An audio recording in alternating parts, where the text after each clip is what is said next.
Proseguiamo con le premiazioni della gara 200 metri run assoluti femmine. Terzo posto medaglia di bronzo per la Hydros col tempo di 2:39,78 Alessia Claudia Schiavinato. Ringraziamo sempre Alessio Calegaro, direttore commerciale della Sideland, che consegna la medaglia d'argento per il suo secondo posto per la Nottoli Nuoto 74 col tempo di 2:39,23 Alessia De Luca.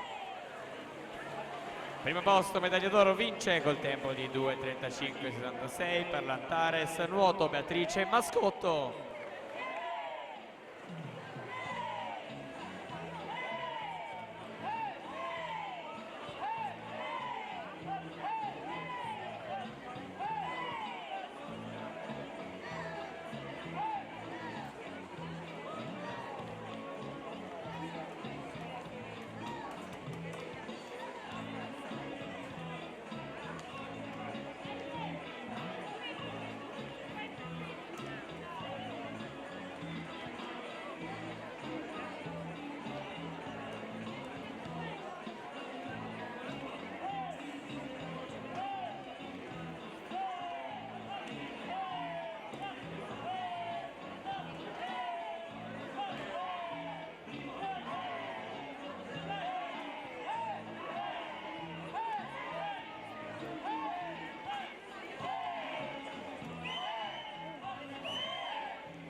Passiamo alla serie numero 3, i blocchi di partenza in corsia 1 Nicolas Morcovecchio, circolo nuoto Wisp, alla 2 Marco Tarzariol, Nottoli Nuoto 74, corsia 3 Simone Nisi, Gesti Sport, alla 4 Tyron Clahenans, Sound Africa Team, corsia numero 5 Antonio Cabras, Rinascita Team Romagna, 6 Michele Alinovi, Gesti Sport, corsia numero 7 Valerio Sanzano, circolo nuoto Wisp, 8 Marco Monteanu.